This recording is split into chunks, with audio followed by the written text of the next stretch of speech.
Okay, good afternoon. Hi. Afternoon. It is slightly after 2 o'clock. We should get started. We do have 3 speakers today for our Dean's Forum. It's going to be an exciting day. So we're all prettier than you, right? Very exciting day because we have and we would like the students who are here, as well as staff and faculty, to be very much engaged throughout the process, ask questions, and let's try to learn something from this forum. Okay, our first speaker today is Dr. Norma Jones. She is an adjunct professor of speech and communication here at Weatherford College, and she is going to be talking to us today about etiquette. What I would call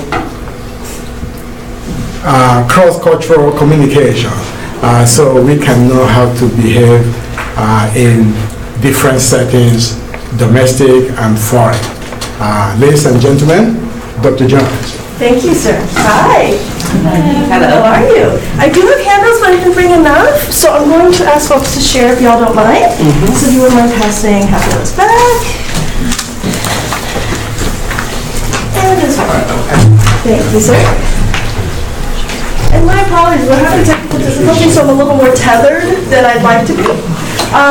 So again, my name is Norma. Thank you so much for allowing me to be here today to talk briefly about international business communication etiquette.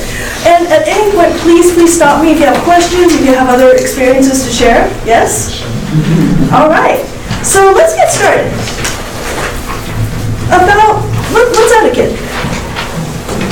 Manners. Manners? Whole bunch of words. This should help.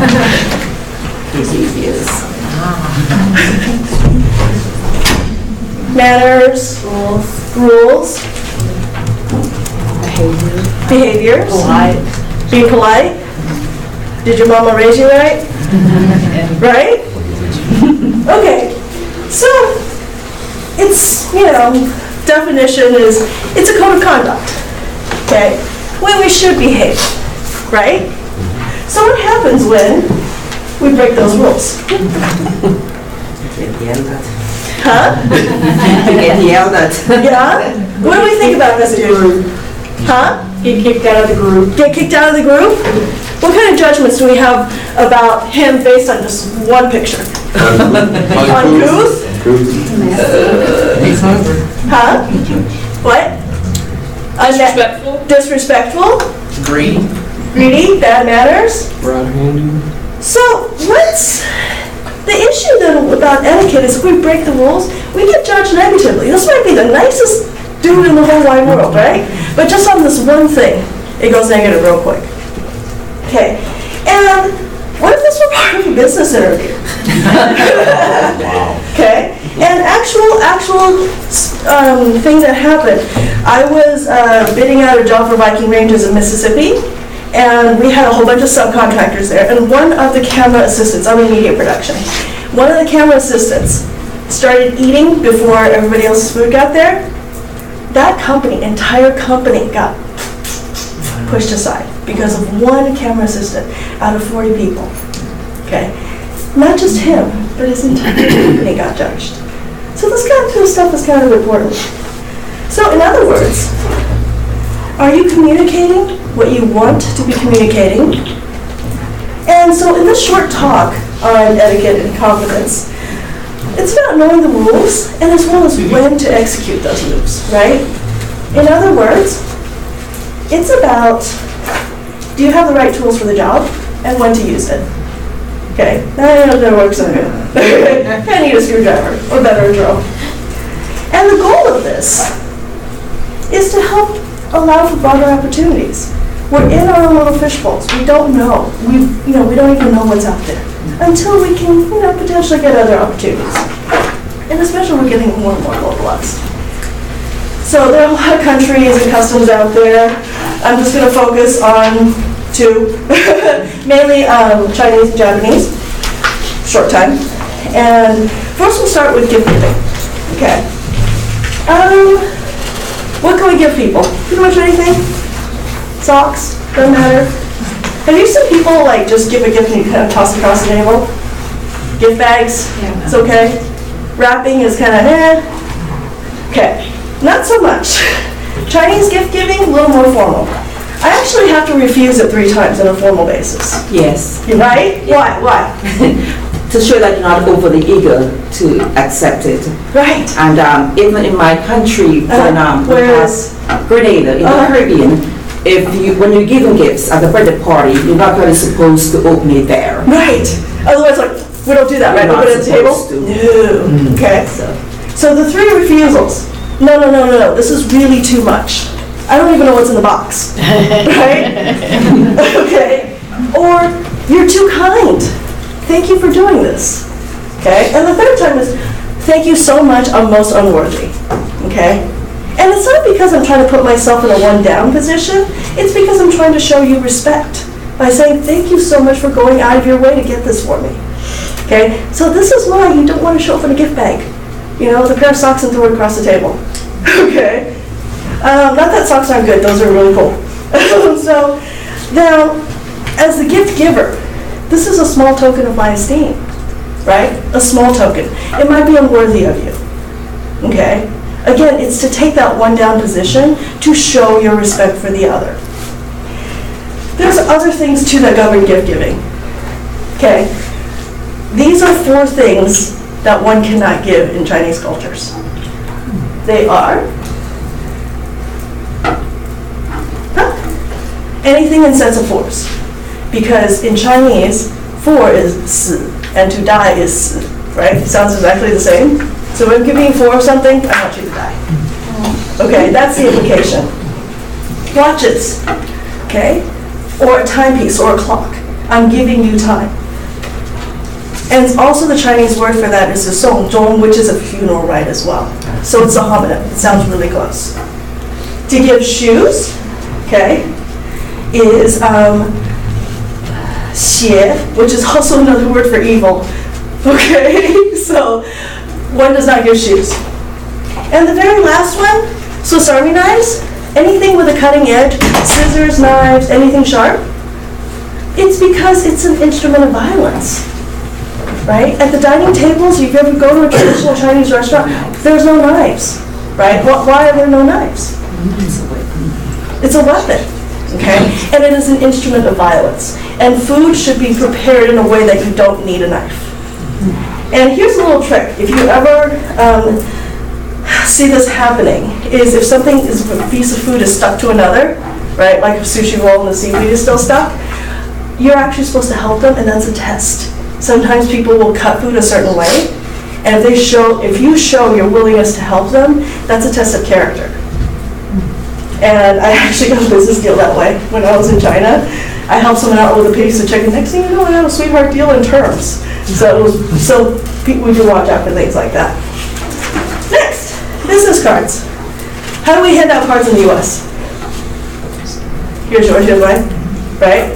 Sometimes when we go to a meeting, here's my card, and we kind of lay them out at the table, like wherever you're sitting, right? In Chinese, one of the ways if I ask you, what's your name? That's okay, right? A little bit? In Chinese, the actual way to say it is, how might I refer to you? Yes?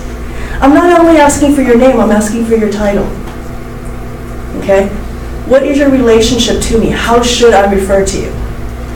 Now, if there's no relationship implied, then it's what is your extremely valuable name? Right? It is a sense that your name is so important that it is highly valued. Let me translate that to business cards. Okay? Two-handed, give two-handed, receive two-handed. Look at it, right? Say something interesting about this, about the card. Oh, your name is so-and-so, I know so, right? Well, this is your title, okay?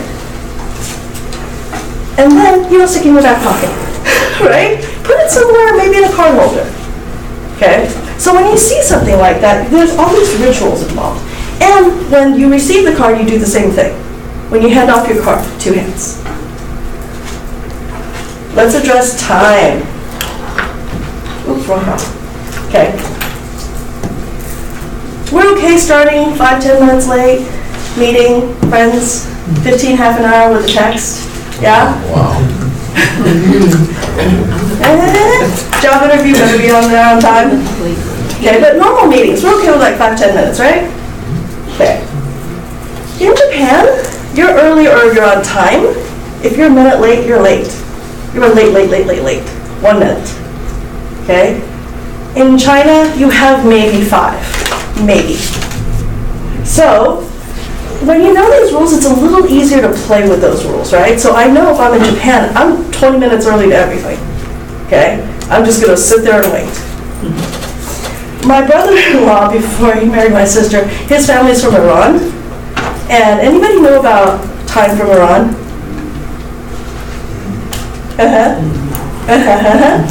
So if I say 1 o'clock, what time do I actually mean? 1:30. 8. 4. So imagine my mom trying to plan this wedding and my in-laws freaking out because if you're supposed to have a church ceremony starting at 1 and folks aren't arriving until 4, that's going to be interesting, right? Yeah. So we have 2 sets of invitations printed. Okay. So once you know these rules, it's not to freak out over them, it's so that you can navigate them. Okay. That was fun. Oh, we're on time. All right. Bowing. This is a fun, interesting one. Okay. I'm switching over to Japanese. For men, hands at sides. Right? I'm going to go to the sides. Okay. For women, you can have your hands in front or something like this. And it's a straight down waist bow. Okay. Eyes down, not eyes forward. Right? And who of these two do you think is a higher one-up position? Oh, right, the higher one. Right, less of a bow. Okay, if you're bowing to an equal, it could be just something this like that. Okay, it could be based on age, rank, business position, pick one. Now, if you're trying to show respect, go to about that much or even a 45 degree to about here. Okay, straight down. One way to show respect is if someone you're not sure about and you bow a little lower than they do, they will love you. Seriously, okay? It is considered a show of respect that I respect you so much I'm willing to bow lower than you. And so it's not seen again as a matter of subservience, but it's seen as a sign of respect, which will be taken that way. Yes? And before I walk away, most important tip, if I can give, is asking permission when you don't know. Mistakes will always happen. Okay? May I ask? I'm sorry, I don't understand. Right? Please explain. Please help me. And when mistakes do happen, we had a Hasidic Jewish gentleman come in from South Africa. I know nothing other than we have to make sure we have kosher food for him. Now, in the U.S., right, bread's on this side, drinks on this side. Right, that's the trick. The server at Duke's in Malibu put my drink on this side and put all the drinks on the wrong side. I reach over there, I took a sip of his Coke before he even got to it. Mistakes. Okay, notice this, everybody's kind of looking at me. Oh, I'm so sorry, this is my mistake, please let me fix it. Right? That's all it takes. I made a mistake, please let me fix it. What can I do? In that case, it was easy to just get him a new Coke. All right. Any questions? Kind of went through that quick. Yes, How long ma'am? have you been teaching speech? Oh, wow, about 10. But before that, I used to media train. So, What made you decide to teach and get out of the industry? actually, because I saw so many people in industry who were doing things that could have been better informed if they just had a little bit of theory behind them. And then what I noticed is folks so it's like, okay, well, this story could have flowed if you follow the hero's journey, right? You would have lost, you wouldn't have lost $20 million in the theater, and you would have made $200 million had you followed this little thing. Like the latest Blade Runner. What were they thinking? If you saw that movie, blah, it was a 5-year-old doing this on a keyboard. That was the soundtrack, right?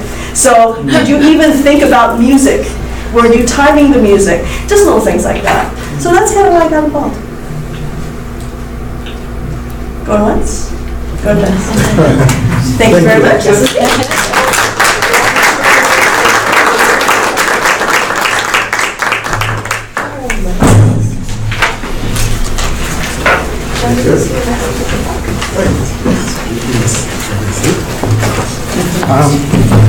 Thank you very much, Dr. Jones. We are going to move along to the next speaker for the day. Dan Crowley is our General Counsel for Weatherford College. Just joined Weatherford College not too long ago, but with extensive years of practicing law in the community. I will give you Dan Crowley, please.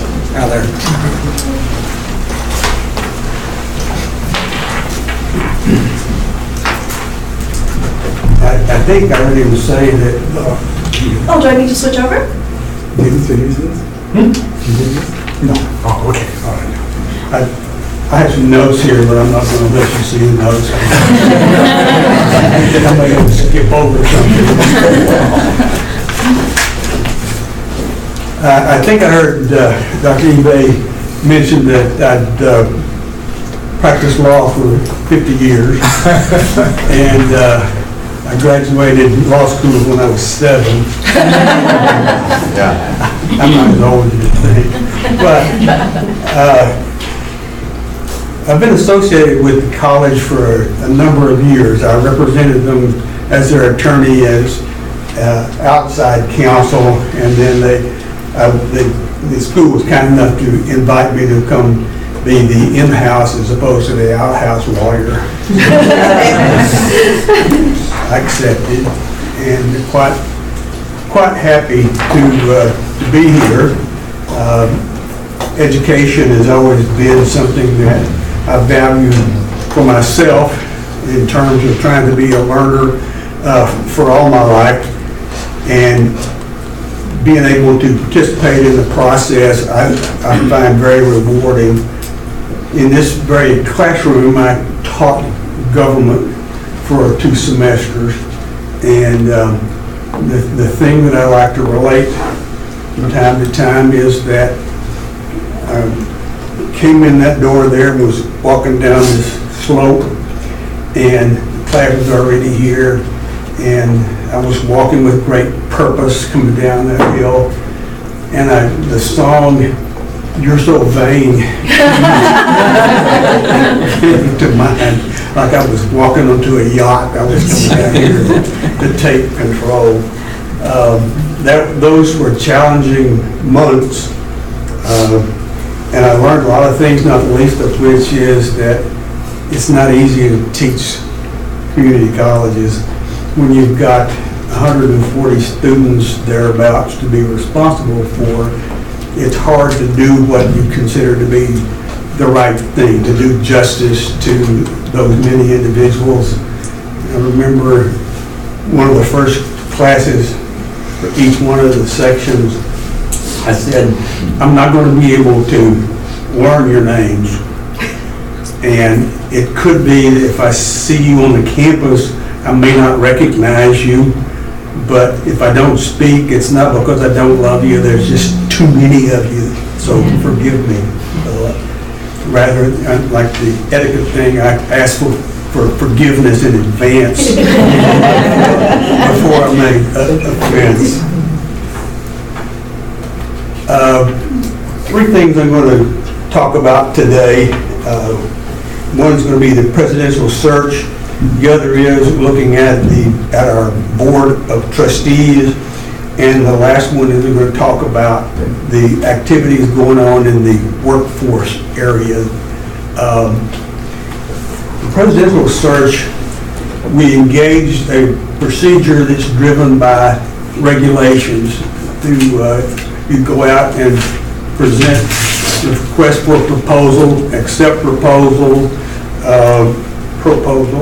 and then to score those proposals, negotiate, and let that search firm go forth and find candidates for us to select from. In that process, we have issued the RFP. We received proposals. We got 4 proposals. Those have been or are being scored, and once we get the scoring appropriately positioned, we will begin negotiating with the top proposer, which is considered to be, quote, the best value. We will begin that. Once we get the negotiations done, they go out for the search, and they will bring us candidates, and then the board of trustees will select a person from that core of people. Any questions about that process? One, and I may have several after I ask this one.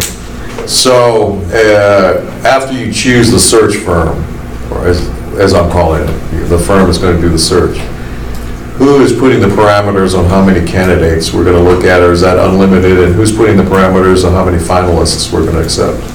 That will be determined by the board in consultation with the vendor that does it, using their experience to help guide us in terms of doing something that is effective and efficient at the same time. Second question, how precipitory will administrators on the campus and how precipitory will faculty be on this campus in that process? I can't answer that question definitely because that process is part of the proposal, and the methodology for getting that information will be driven by the negotiations with the vendor. Each of those proposals does have a process for engaging the administration and the community in the process, in particular looking at the requirements that will be put in place to help them select candidates. Anything else on that one? All right. Board of Directors. We have 3 new members. Sue Cody, Leila Morris, and Roger Gazard. I think that individuals who have been with the school for a while know each one of those individuals. Now, we've also today found out that the Wise County County Commissioners have selected their representative. His name is Dr. Robert Marlette. His background is Texas Tech. His passion seems to be environmental concerns. He's been an adjunct professor for Weatherford College. Comes highly recommended and highly qualified. We look forward to him arriving here in December when he will officially take office. Hopefully we'll also have interactions with him in the meantime. That means that we have now 8 board members. The Wise County board member is entitled to vote on all issues save a few that have exclusively to do with the college, this campus, and setting tax rates, and that's only 2 things I can think of right now. There's a couple of more I can't recall. That's going to be an interesting experiment. We are the only college in the Texas system that has had a board member that is appointed rather than elected. And we'll work with that and see how that works out over the course of time.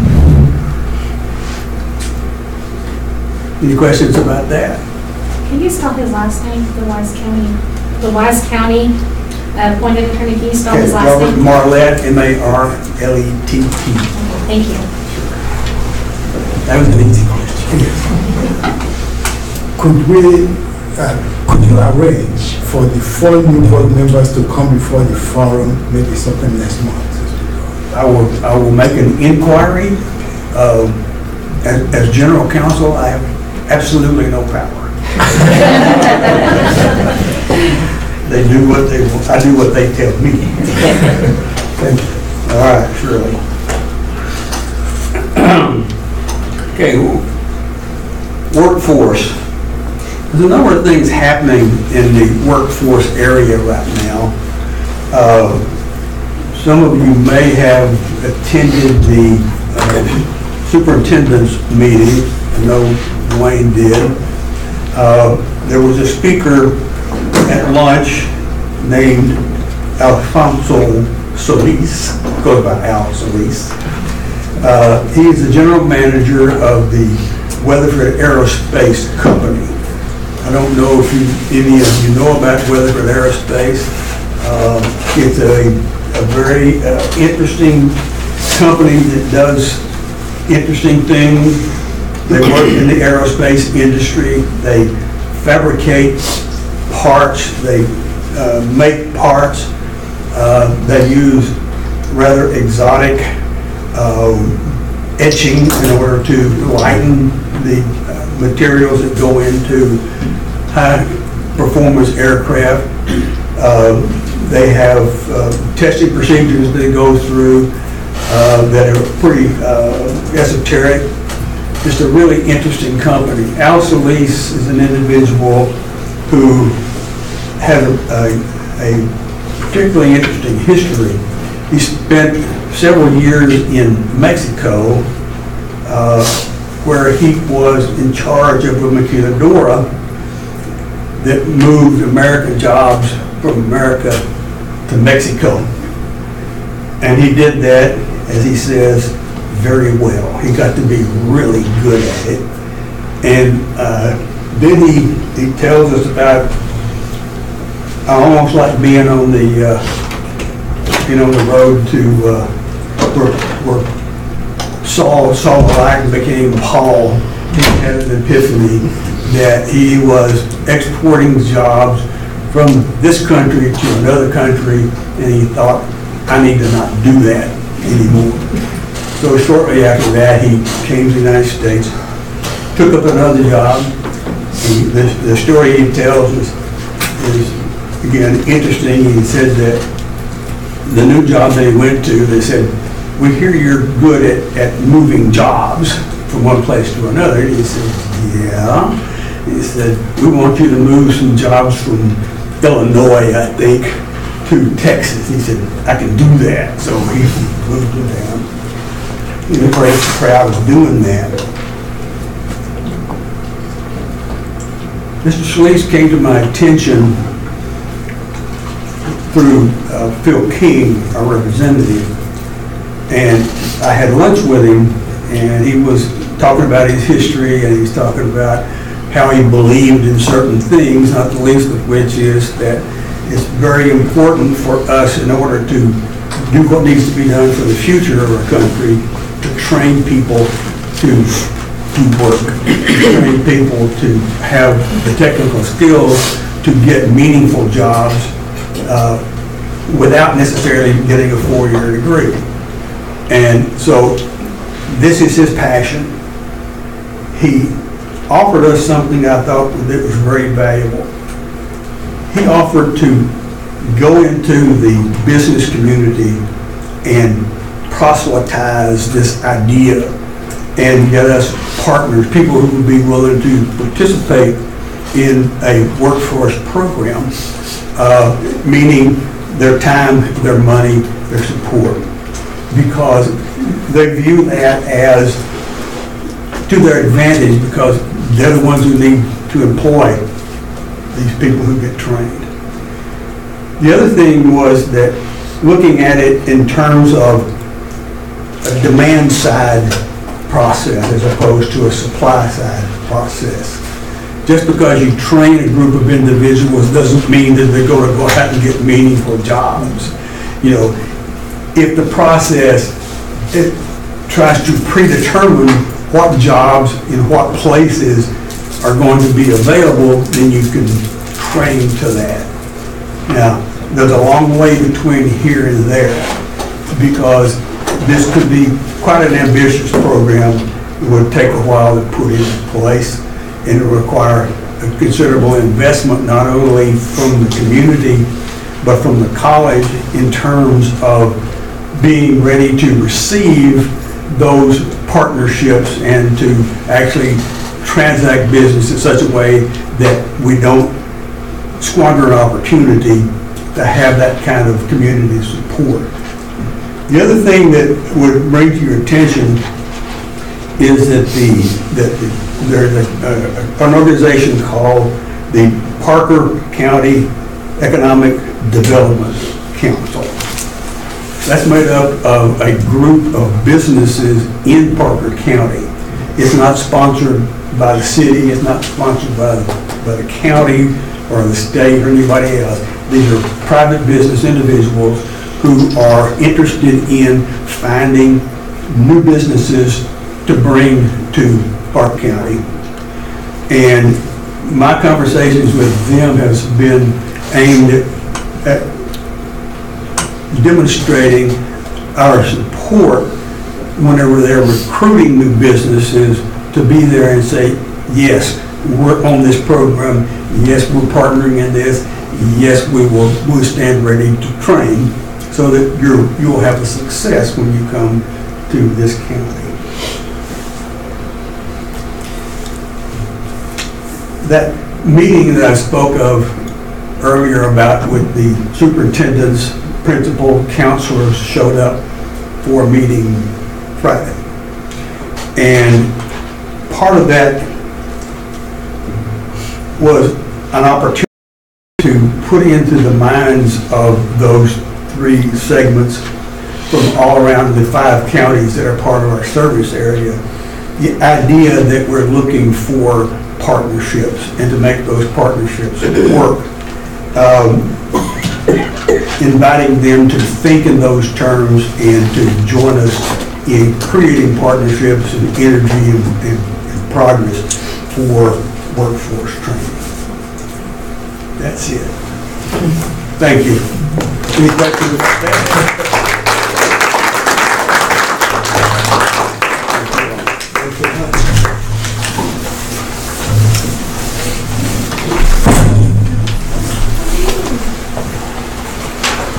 Thank you so very much. Our third speaker for the day, Landrum, Executive Director of Student Outreach Programs and Student Success. She has a lot to tell you today. And I hope you have a lot of questions to ask of her today. She's not just talking about advising, she's going to be talking about all kinds of things. She is a guru when it comes to student affairs and things that happen around the campus. Ladies and gentlemen, in that room that would go, no. Landrum, please. I'm pretty sure. I just had Dr. eBay Buffalo, that's all.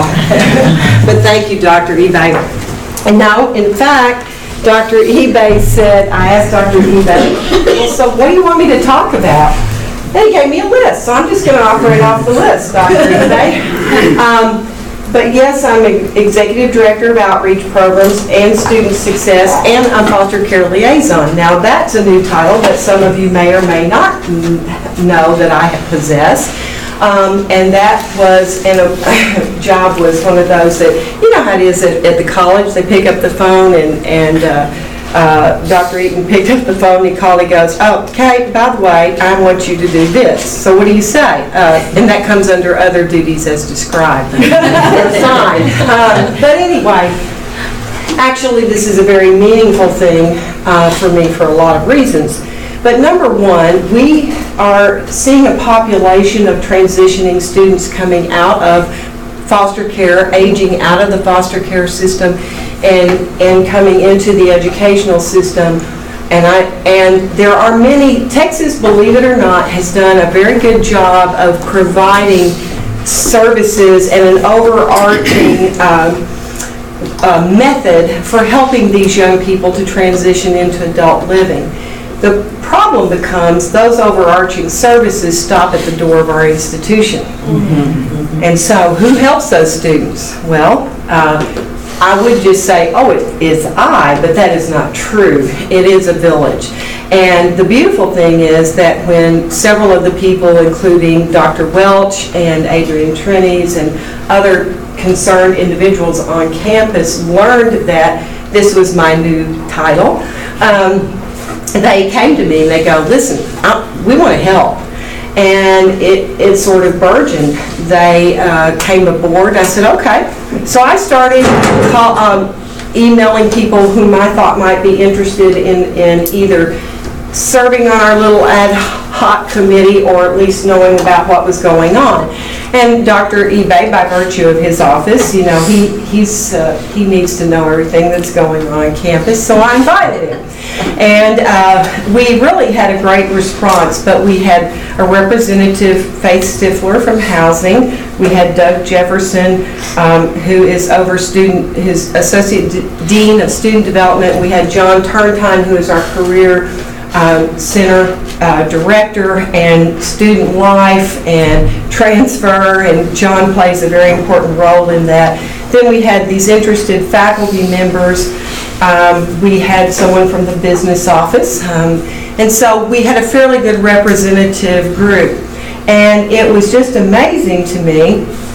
And Lisa said, hey, I belong to a fraternal organization who is interested in helping. That has always been their mission, is to help what they used to call in the old days widows and orphans. And so they came on board. And so it continues to grow, it continues to gain momentum. But in the meantime, what we are trying to do is get the word out to faculty and to students, because I sort of am their liaison, their clearinghouse, the go-to person for them to come to, so that I can also steer them in the right direction to the appropriate people on campus. And we just see this as a critical mission, mainly because these students really they don't have the family that some of us were blessed to have in order to be able to proceed in school and be successful. And so we are trying to provide that safety net, that support net for them. So that's one thing that's going on in your campus. And out of that discussion came another issue, because we began to talk about, well, okay, what happens when food service isn't operating? You know, when I was in college, every so often I would take a month's worth of dirty clothes and go home for the weekend, you know, do all my laundry and eat some of my mother's cooking. But when our food service is closed, these students have nowhere to go. And so we have made arrangements now to provide some things for that, including, by the way, mentoring from some of our community people. We have someone who stepped forward and said, hey, I'm from our community, I'm interested in doing this. You know, if you have a young man, because he is a man, I would be happy to, you know, meet with him, go out to eat with him, get to know him, and just, you know, provide that other outlet besides what faculty can do. So as I said, it is moving. But from that discussion regarding what happens when the cafeteria is closed, then we came around to the other issue on our campus, which is food insecurity for our students. And just because you think you haven't seen it, it's there. I believe it also is a bigger issue maybe than it was in the past. And so Dr. eBay, of course, Dr. eBay taught nutrition. He knows all about what it means to eat well and how it contributes to your health, how it contributes to your ability to be academically present in a classroom and succeed. And so he expressed his concerns because sometimes these two groups overlap. And so from that, John said, well, you know, I have an emergency food pantry over in the Career Center. And we go, really? Let's do that. Really, John? Yeah. He goes, yeah. You know, I've got students who come in and you know, they're out of money. It may be a while before they get any. A lot of our students work. Sometimes we have, because we're a community college and we have non-traditional students, you can pay the light bill, you can or put gas in your car to come to school, or you can eat. What's it going to be? And so John had just been taking care of these students out of the goodness of his heart and mostly his own pocket. And so we go, okay, this has to stop.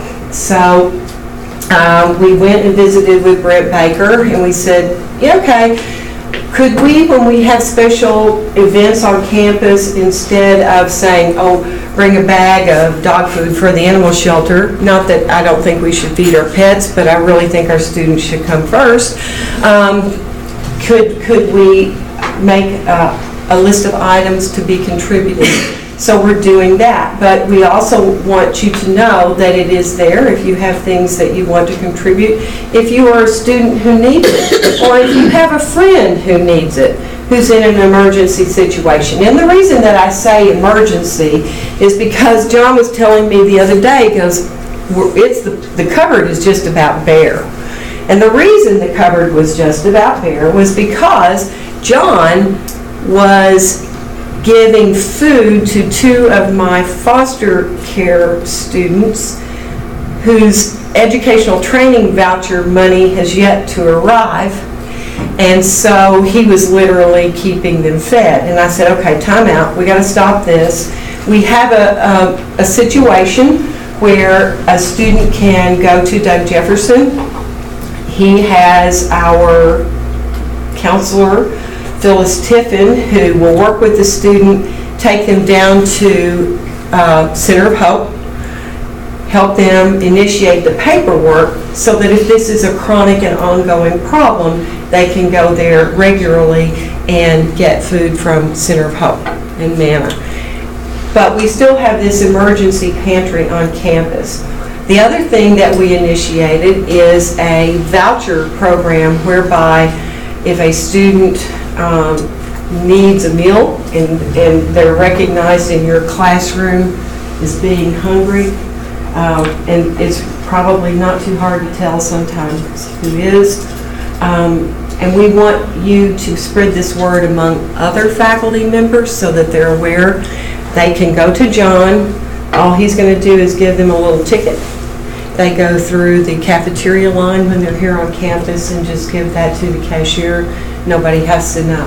So we are trying to build some things into place to care for our students, because that leads me into the next little thing I want to talk about. You know, you've been in education, how long, Dwayne? How long have you been in education? About 42 years. Yeah, 40. And the thing that you learn when you have been in education, it doesn't even have to take 40 years. Usually about the 10th year in, you figure out that in education there really is nothing new under the sun.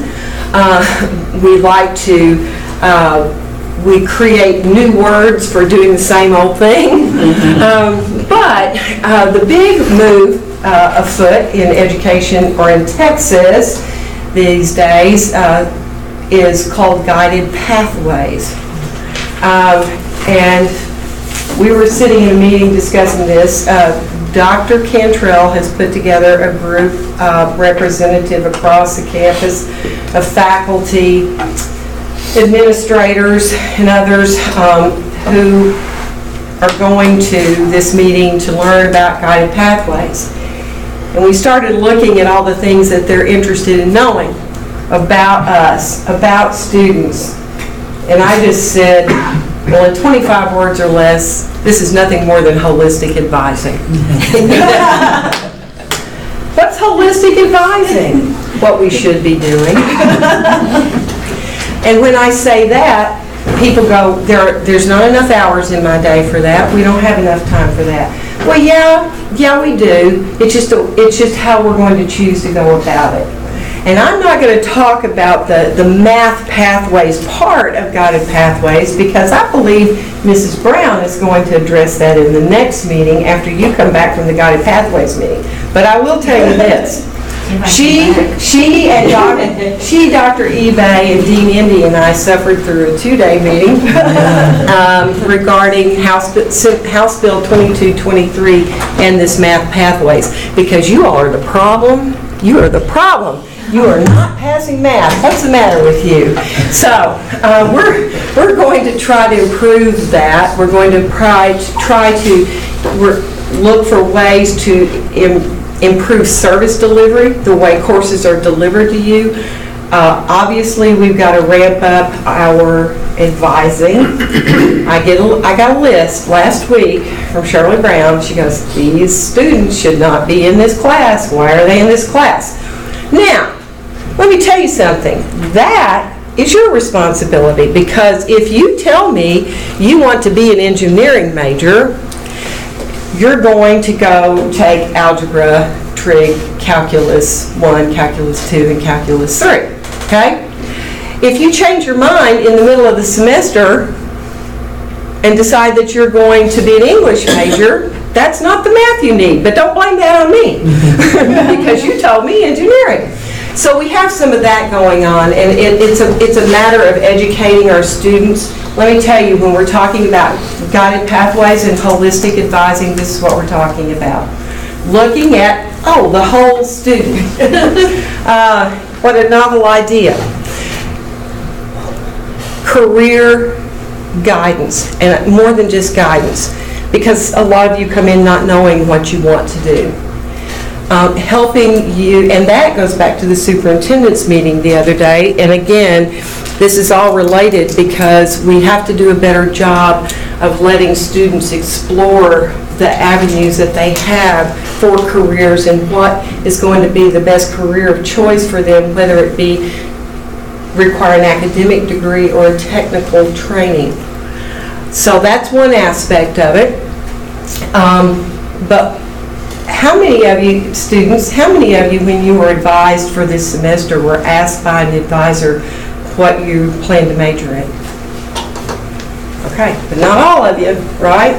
Okay, and that's important. That's very important. That should have been the first question out of your advisor's mouth. Let me ask another question. How many of you came through new student orientation? Oh, don't be ashamed. Put your head up. I need to see you. You did. Well, yeah, I mean, a year ago. Yeah, but the reason I'm asking this is, did you hear me preach the sermon? What did I tell you in there?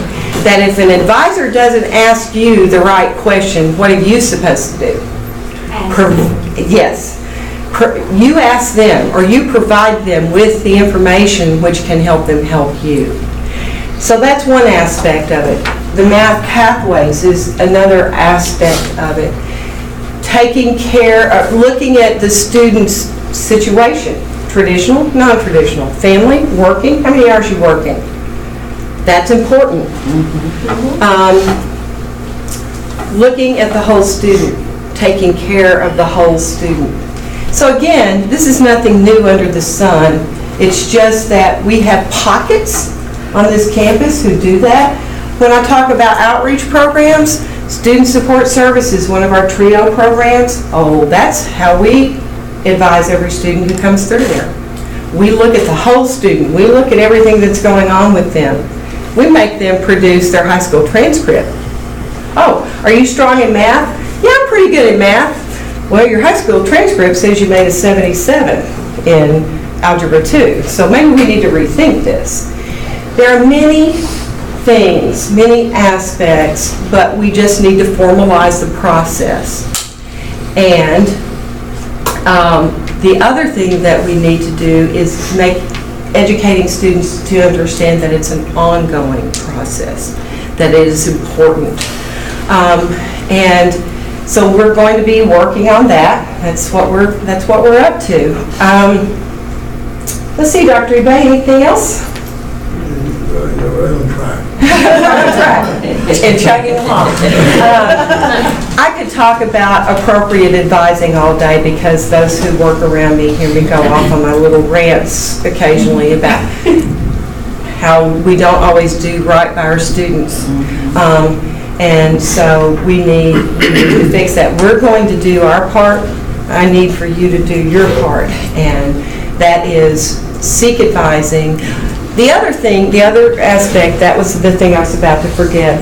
You know, we've talked about, we have faculty members who said, well, I miss doing advising.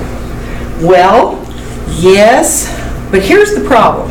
The advising you used to do was arena registration. There was no advising involved in that. It was get them in, get them out, get them in, get them out. And we had faculty members who were kind enough to help us get them in, get them out. Do you think any in-depth advising went on in that arena registration? No. But we also know that faculty play a valuable part in advising our students, and we want to engage them as partners in doing that again. If I know that you're interested in being an attorney, I may very well send you to Dr. Jones. Dr. Jones. So you need to go talk to this lady. You might want to go make an appointment with Mr. Curlee in town. These are the kinds of things that we can do to have that dialogue with students because we've been there ourselves. We can be invaluable to them. The people who became my mentors in college helped direct my path, and they helped me refine my career path. They gave me a lot of good advice, and so we do want to partner with faculty, but that's how we want to partner with faculty. We're not going to shuffle the scheduling job off on them. So that's where we're going. That's what's new in my little corner of the world. And thank you, Dr. Ebay, for asking me to share. I want to regress on one thing you were talking about, the outreach. For PTK, we have a proposal that they're going to take to the dean about doing maybe on campus a food drive where people can bring it and then we take it to PKT, because that's one of the big things. We don't want people to know, hey, we're taking this up for you or other students, so we're going to take it to the PTK room if it's approved, and then the next day, then box it up and take it to term time, so that way the people on campus don't really know Exactly. that food bank is here on campus where they're donating to. Right. They just know it's in Parker County. Right. And you're right. I mean, and the nice thing is because it is located there and because students go in for career and transfer advising, there's not a sign above the door that says, oh, you're labeling you because you're going there for food. But yes, PTK is very much assisting and being a huge help with that as well. So student or even faculty, so if that does happen and we get a date, we'll be putting stuff out, and please bring it up and drop it in and know it'll stay here on campus. And listen, as I said to you students here today, being hungry, there's no shame in that. I think many of us may have found ourselves in that position at one time or another for one reason or another. You're blessed if you haven't, and good for you. But the fact is that it is a lot more prevalent than you think. But don't be ashamed to reach out and let us help you. That's what we want to do. Thank you. Thank you.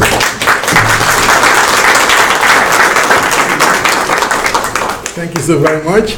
That's a lot of information in a very short time.